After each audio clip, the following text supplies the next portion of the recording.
জয় Hind everyone. আমার নাম হলো বিজয়। তোমরা দেখছো তোমাদের প্রিয় ইউটিউব চ্যানেল বিজয় মোটিভ। তো তোমাদের আগের একটা শর্টস ভিডিওতে আমি বলে দিয়েছিলাম যে তোমাদের জন্য এসএসসি জিডি যারা 27 সালে যারা প্রিপারেশন নিচ্ছ তাদের জন্য একটা কমপ্লিট রোড ম্যাপ নিয়ে আসবো। তো সেই ভিডিওটা আমি আজকে নিয়ে চলে এসেছি। তো প্রথমে বলে দিচ্ছি ভিডিওটা কিন্তু একটু লং হতে পারে, ঠিক আছে? তো তোমরা ধৈর্য ধরে ভিডিওটা দেখো, আর আশা করছি তোমাদের ভিডিওটা দেখলে তোমাদের যথেষ্ট হেল্প হবে। তো প্রথমে আসছি এক্সামের ডিটেলস নিয়ে, যে এক্সামটা কী ধরনের এক্সাম হয়ে থাকে আর কেমন প্যাটার্নের এক্সাম হয়ে থাকে, ঠিক আছে? তো প্রথমে আসছি যে এক্সাম, এটা এসএসসি জিডি এক্সামটা কী এক্সাম। তো এসএসসি জিডি এক্সাম হচ্ছে একটা প্যারামিলিটারি এক্সাম, যেটাকে বলা হয় থাকে আর্ট বাহিনী। তো এখানে সমস্ত ধরনের যে আর্ট প্যারামিলিটারিগুলো রয়েছে তাদের থেকে একটা কিছু ভ্যাকেন্সি এসএসসিকে দেওয়া হয়। এসএসসি সেই ভ্যাকেন্সির অ্যাকর্ডিং আমাদের পরীক্ষা নিয়ে থাকে, ঠিক আছে? তো এটা হচ্ছে এসএসসি জিডির পরীক্ষা।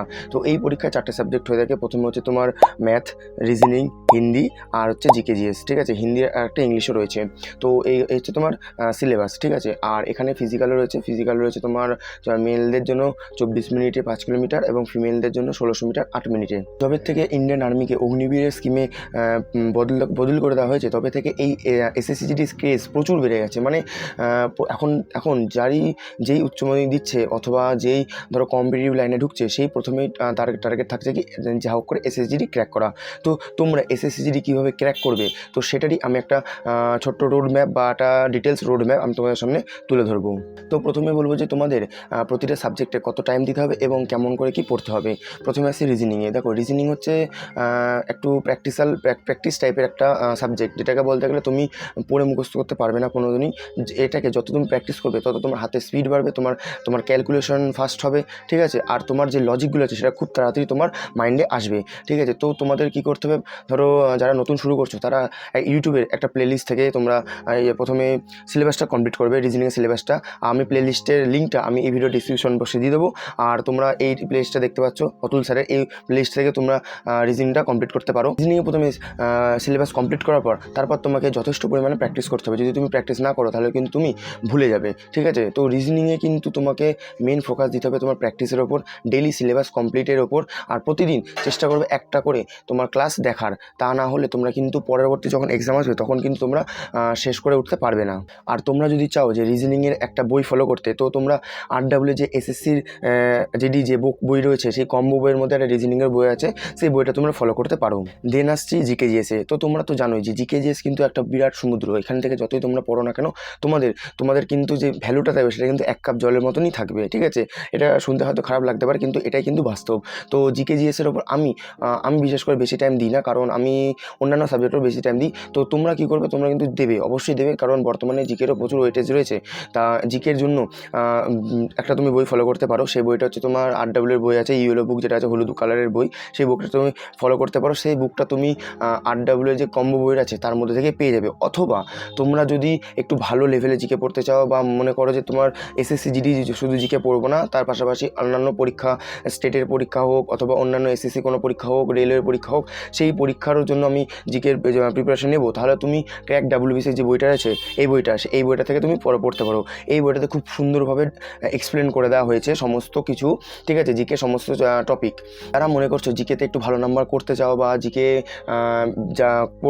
করে একটু নাম্বার স্কোর করতে চাও, তাদেরকে মিনিমাম জিকেতে প্রতিদিন 2 থেকে 3 ঘন্টা দিতেই হবে। আর শুধু যে যারা মনে করছে যে আমরা জানার জন্য জিকে পড়বো, তো আমি তাদেরকে বলবো যে তোমরা জানার জন্য জিকে পড়ো না, তোমরা জিকেটা পড়ো এক্সাম ক্র্যাক করার জন্য, ঠিক আছে? তাহলে তোমাদের সুবিধা হবে। এরপর আসছি ম্যাথে। ম্যাথ হচ্ছে এমন একটা সাবজেক্ট, মানে খুব স্কোরিং সাবজেক্ট। রিজনিং, ম্যাথ, এই দুটো হচ্ছে বিশাল স্কোরিং সাবজেক্ট, কারণ এগুলো পুরোটাই চলে প্র্যাকটিসের ওপর। তুমি যত বেশি প্র্যাকটিস করবে, সে কিন্তু ম্যাথে তত বেশি অঙ্ক করতে পারবে, ঠিক আছে? তত বেশি কোশ্চেন সলভ করতে পারবে। তো ম্যাথে আমি বলবো সবাইকে যে ম্যাথে তোমরা বেসিক থেকে প্রথমে শুরু করবে। যারা একদম বেসিক তারা প্রথমে চঞ্চল ঘোষের বই থেকে শুরু করবে, তারপর যাবে সুবিদ্যা স্যারের বইতে, তারপরে যাবে হচ্ছে আরডব্লিউ যে বই আছে সেই বইগুলোতে, ঠিক আছে? যদি তুমি স্পেসিফিক্যালি এসএসসি জিডির জন্য পড়তে চাও, তাহলে তোমার আরডব্লিউ বই এনাফ, ঠিক আছে? এর বাইরে তোমাকে পড়তে হবে না। আর তোমরা যদি মনে করো যে না, আমি আরটু বেশি পড়বো বা আরও বেশি টাইপের অঙ্ক প্র্যাকটিস করবো, তাহলে তুমি আর এস আগরওয়ালের স্যার এই বইটা ফলো করতে পারো, ঠিক আছে? তো তোমাদের যেটা বললাম, অঙ্ক হচ্ছে একটা স্কোরিং সাবজেক্ট। তো অঙ্ককে যদি স্কোরিং সাবজেক্ট বানাতে গেলে তোমাকে কিন্তু মিনিমাম অঙ্কতে 2 থেকে 3 ঘন্টা তোমার দিতে হবে, ঠিক আছে? 2 থেকে 3 ঘন্টা প্রত্যেক দিন দিতে হবে। তোমার প্রথমে সিলেবাস শেষ করতে হবে, দেন রিভিশন করতে হবে, দেন প্র্যাকটিসও করতে হবে। তো তোমরা সিলেবাস কোথা থেকে শেষ করবে? আরডব্লিউ একটা পরমবীর ব্যাচ আছে ফ্রিতে, এই পরমবীর ব্যাচ থেকে তোমরা কিন্তু সিলেবাস কমপ্লিট শেষ করতে পারবে। অথবা তোমরা যদি একদম নতুনভাবে নতুন ধরনের নতুন টাইপের অঙ্ক একদম প্রথম থেকে শুরু করতে চাও, তাহলে তোমরা RW যে SSC এই চ্যানেলটা আছে, এই চ্যানেলটা থেকেও কিন্তু তোমরা কমপ্লিট করতে পারবে। এবার অনেকে বলছে দাদা এগুলো তো সব হিন্দির চ্যানেল, আমরা তো হিন্দি অত ভালো বুঝি না, তো আমরা কী করব? তো তোমাদের জন্যও আছে, তোমরা চিন্তা করো না। তোমরা ইও স্টাডি থেকে এই কোর্সটা কিনে বা কোর্সটা যে ফ্রিতে আছে সেই কোর্সটা ইউটিউব থেকে পেয়ে যাবে, সেইখান থেকে তোমরা করে ফেলতে পারবে। অথবা TWS এর এই কোর্সটা, ঠিক আছে, এই কোর্সটা করতে পারবে। অথবা তোমরা CRP একাডেমিরও কোর্স আছে, সেইখান থেকেও করে ফেলতে পারবে। আর সবথেকে বড় কথা কী বলো তো, যে SSC আড্ডারও আছে, SSC আড্ডা 2.7 আছে না, তারও একটা কোর্স আছে, ফ্রি কোর্স, এখান থেকে তোমরা কমপ্লিট করে নিতে পারবে। আর শেষে আসছি হিন্দি অথবা ইংলিশে।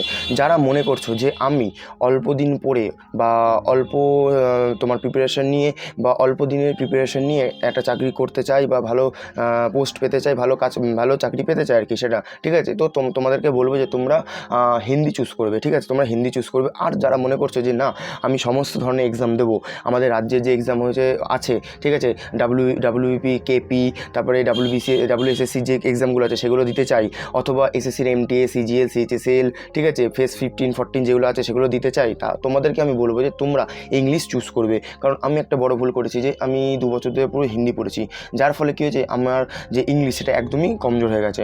তো এর ফলে আমি আমাদের যে রাজ্যে যে পরীক্ষাগুলো রয়েছে, তারপরে SSC আলাদা যে পরীক্ষাগুলো রয়েছে সেগুলোতে আমি বুঝতে পারি না, ইংলিশ জানি না বলে বুঝতে পারি না। তো আমি তোমাদেরকে সাজেস্ট করবো যে যারা একমাত্র SSC GDরই পড়াশোনা করতে চাও বা SSC GDর জন্যই পড়াশোনা করতে চাও, তারাই একমাত্র হিন্দি চুজ করবে। আর যারা মনে করবে যে তোমরা অন্যান্য এক্সামও দিতে চাও, তারা ইংলিশ চুজ করতে পারো, ঠিক আছে। তো আমার ওপিনিয়ন কী বলে, আমার ওপিনিয়ন বলে যে তোমরা ইংলিশ চুজ করবে, কারণ ইংলিশটা হচ্ছে তোমার একদম ইউনিভার্সাল একদম একটা সাবজেক্ট বলতে গেলে, যেখানে তোমার সমস্ত পরীক্ষাতেই লাগে কম বেশি, রেল বাদে সমস্ত পরীক্ষাতে কিন্তু আমাদের ইংলিশটা লাগে। তো আমি তোমাদেরকে সাজেস্ট করবো যে তোমরা একটু কষ্ট করে হলেও ইংলিশটা করো, আর যারা একদমই করতে পারবে না তারা হিন্দিটাই করো। আর হিন্দি অথবা ইংলিশ তোমরা কোথা থেকে শেষ করবে, তোমরা RW থেকে শেষ করতে পারবে এই প্লেলিস্টটা দেখে, ঠিক আছে। আর ইংলিশও RW এই প্লেলিস্টটা দেখে শেষ করতে পারবে। তো এবার সবার মনে একটা কোশ্চেন আসছে যে দাদা আমরা তাহলে কতক্ষণ পড়বো দিনে? তো আমি তোমাদেরকে বলতে চাই, দেখো কে কতক্ষণ পড়লো এটা কিন্তু আমি কোনোদিনই বলে দিতে পারবো না, ঠিক আছে। সাপোজ আমি ধরো 3 ঘন্টা পরে আমার যে সিলেবাস আছে সেটা কমপ্লিট করতে পারি, রিভিশনও করতে পারি, প্র্যাকটিসও করতে পারি, কিন্তু হয়তো তোমরা সেটা পারবে না, ঠিক আছে, বা তোমাদের ব্রেনে হয়তো একটু কম নেয় বা তো দেরি লাগে বুঝতে সব কিছু, ঠিক আছে। তো তোমরা কী করবে, তোমাদের নিজেদের ক্ষমতা অনুযায়ী, ঠিক আছে, নিজেদের এফিসিয়েন্সি অনুযায়ী তোমরা পড়াশোনা করবে। যাদের মনে হবে যে তারা 4 ঘন্টা 5 ঘন্টা পরে তোমাদের সিলেবাস কমপ্লিট করে SSGD এক্সাম ক্র্যাক করে ফেলতে পারবে, তারা 5 ঘন্টায় পড়বে। আর যাদের মনে হবে যে না আমার 6-7 ঘন্টা না পড়লে হবে না, তাদের 6-7 ঘন্টায় পড়বে, ঠিক আছে। কেউ কিন্তু নিজেদের পড়াশোনাটা অন্যের কথার ওপর ডিপেন্ড করে রাখবে না। এরপর আসছি ফিজিক্যাল নিয়ে। ফিজিক্যালে তোমরা জানো যে ছেলেদের জন্য মাঠ থাকে 5 কিলোমিটার 24 মিনিট, আর মেয়েদের জন্য মাঠ থাকে 1600 মিটার 8 মিনিটে। তো আমি তোমাদের সবাইকেই বলবো, মানে মেয়েদের এবং ছেলেদের দুজনকেই বলবো যে তোমরা কম বেশি করে পড়াশোনার সাথে সাথে নিজের ফিজিক্যালের জন্য প্রিপারেশন নেওয়া শুরু করে দেবে, ঠিক আছে, অল্প করে প্রিপারেশন নেবে। আর যারা মনে করছে যে তাদের শরীর অনেকটা হেলদি আছে, ওজন খুব বেশি আছে, তারা কী করবে, তারা প্রিপারেশন নেওয়ার সাথে সাথেই একদম মাঠে যাওয়া শুরু করে দেবে, ঠিক আছে। মাঠে গিয়ে 3 কিলোমিটার 4 কিলোমিটার জগিং করলে, নর্মাল স্ট্রেচিং করলে, ব্যায়াম করে বাড়ি চলে আসলে, ঠিক আছে, হ্যাঁ, বাড়ি এসে পড়াশোনা করলে, এরকমভাবে করবে। এতে কী হবে, তোমরা যখন ফিজিক্যাল আসবে তখন তোমাকে সেই সময় একদম হুড়মুড় খেয়ে, মানে সেই একটু নাকানি চোবানি যেটাকে বলে, সেটা তোমাকে খেতে হবে না। তখন তোমার হালকা প্র্যাকটিস থাকবে, তখন ওজনও কম থাকবে, তখন তুমি ইজিলি তোমার ফিজিক্যালটা তুলে ফেলতে পারবে। তার সাথে সাথে আরও অনেকের প্রশ্ন আছে যে আমরা কি নোট বানাবো না একদম বই থেকে পড়বো? তো আমি তোমাদেরকে বলতে চাই, দেখো নোট বানানো মানে কি বলতো, নিজের ক্ষমতা অনুযায়ী, নিজের এফিসিয়েন্সি অনুযায়ী লেখা এবং নিজের বুঝে লেখা। তো আমি তোমাদের সবাইকে সাজেস্ট করবো যে এখনও টাইম আছে, ঠিক আছে, এখন অনেক টাইম আছে, তোমরা এখন থেকে নিজের হ্যান্ড রাইটিং নোট বানানো শুরু করে দাও। হ্যান্ড রাইটিং নোট বানিয়ে লিখলে তোমার কী হবে, তোমার পড়াটা বেশি মনে থাকবে এবং তুমি তোমার নিজের পড়ার সাথে নিজের সঙ্গে রিলেট করতে পারবে যে হ্যাঁ আমি এই জায়গায় এটা লিখেছিলাম, এই হিসাবে আমি তখন রিলেট করেছিলাম, তখন তোমার কী হবে, তোমার পড়াটা একটু বেশি মনে থাকবে, ঠিক আছে। তো আমি তোমাদেরকে সাজেস্ট করবো যে তোমরা হ্যান্ড রিটেন নোটই বানাবে, ঠিক আছে। কিছু ক্ষেত্রে বইয়ের খুব প্রয়োজন হয়, যেরকম অঙ্ক হলো, রিজনিং হলো, হিন্দির জন্য, তখন তোমার এই 3-4টে বই কিনতে পারো। কিন্তু জিকে-জিএসের জন্য আমি কোনো বই নিইনি অবশ্য, ওই RW যে কম্বো বইটা আছে সেই কম্বো বই থেকেই পড়তাম, আর তার পাশাপাশি আমি নিজের হ্যান্ড রিটেন নোট বানিয়েছিলাম, সেই হ্যান্ড রিটেন নোটটাই ইউজ করতাম। সবশেষে বলবো, দেখো চাকরি পাওয়া কিন্তু অত সহজ না, আবার অত কঠিনও না, ঠিক আছে? তো তোমরা যদি নিজেদের ডেডিকেশনের সাথে নিজের মোটিভেশনকে ধরে রেখে, নিজের ডিসিপ্লিনকে ধরে রেখে তোমরা যদি দিনের পর দিন প্র্যাকটিস করো, দিনের পর দিন ভালো করে পড়ো, নিজের ডিসিপ্লিনকে মেনটেন করো, তাহলে কিন্তু তোমরা অবশ্যই চাকরি পাবে, ঠিক আছে? অনেক ছেলেমেয়েরা আছে যারা নিজেদের মনে করছে যে আমরা তো অঙ্ক ভালো পারি না, আমার পড়াশোনায় খারাপ, তো ওরম কোনো ব্যাপার হয় না, ঠিক আছে? আমার কাছে এমন উদাহরণ আছে যারা মাধ্যমিকে হয়তো 33 নাম্বার পেয়েছে, মানে একদম জাস্ট পাস করেছে, ঠিক আছে? তারাও কিন্তু অঙ্কে 20টা অঙ্ক করে এসছে যে SSGD এক্সামে, ঠিক আছে? এবং তারা বর্তমানে CSF চাকরি করছে, কেউ SSB চাকরি করছে, ভালো ভালো পোস্টে চাকরি করছে। তো ওরকম কোনো ব্যাপার নয়, ঠিক আছে? তোমরা পুরোটাই নিজের ডেডিকেশনের উপর, নিজের ডিসিপ্লিনের উপর ভরসা রাখবে, তাহলে দেখবে আজ নয় কাল তোমরা কিছু না কিছু করতেই পারবে এবং একটা খুব ভালো রেসপেক্টেড চাকরি কিন্তু অবশ্যই পাবে। আশা করছি তোমাদের এই SSCD রোড ম্যাপটা ভালো লেগেছে, এবং যদি একটু হেল্প হয়ে থাকে তাহলে তোমরা ভিডিওটাকে একটু লাইক করে দিও, আর যারা চ্যানেলে নতুন আছো তারা চ্যানেলকে সাবস্ক্রাইব করে পাশে থাকা বেল আইকনটি ক্লিক করে দিও। দেখা হচ্ছে নেক্সট ভিডিওতে।